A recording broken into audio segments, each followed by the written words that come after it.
हर हर महादेव. आज दिनांक 16 जून 2026. आपल्या चारधाम यात्रेतील 36वा दिवस.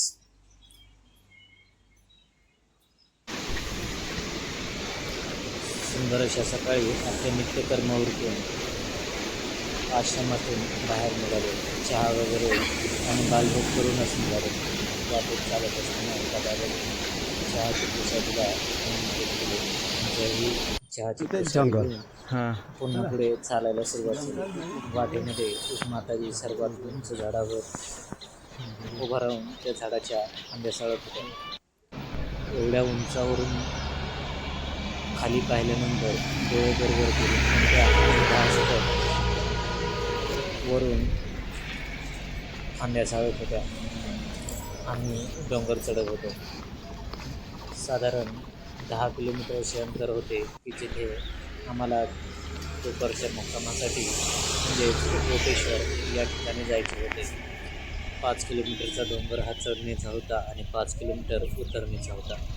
त्याचा आनंद घेत घेत वाटेतील गावांचा आनंदही घेत घेत आम्ही एक एक पाऊल पुढेच टाकत होतो.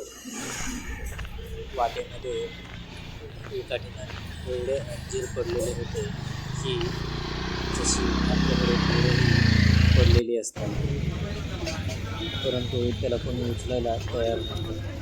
एवढे महागाचे हे अंजीर इथे सडा घालतात.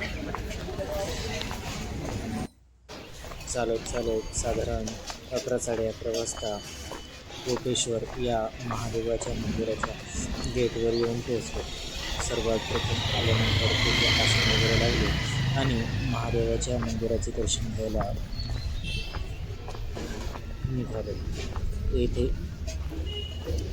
दर्शन वगैरे झाले, थोडीशी विश्रांती घेतली. तोपर्यंत येथे असलेल्या बाबाजींनी भोजन प्रसादासाठी आमंत्रित केले.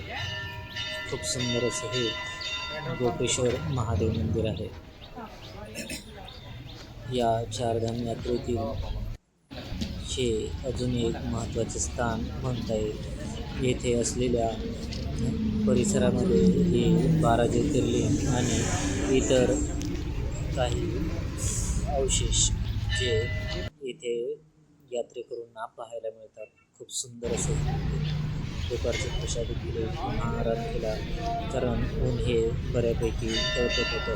त्याच्यामुळे थोडीशी विश्रांती करूनच पुढे जाण्याचा विचार केला. साधारण 3 वाजता उठून पुढे जाण्याचा विचार केला. अजूनही ऊन बऱ्यापैकी पडलेलं होतं. एका बाबाजीने आम्हाला पुढे गेल्यानंतर एक शॉर्टकटचा रस्ता देखील सांगितला आणि तो शॉर्टकटने 3 किलोमीटर अंतर कापून तळाशी जाऊन उभा राहिलो.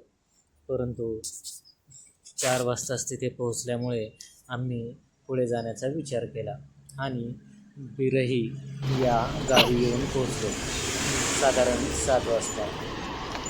थोडंसं ऊन आज पडत असल्यामुळे थोडासा त्रास जाणवला, परंतु आजचाही दिवस कोणत्याही जास्त त्रासाशिवाय पूर्ण झाला. भेटूया आपल्या पुढच्या व्हिडिओत. हर हर महादेव.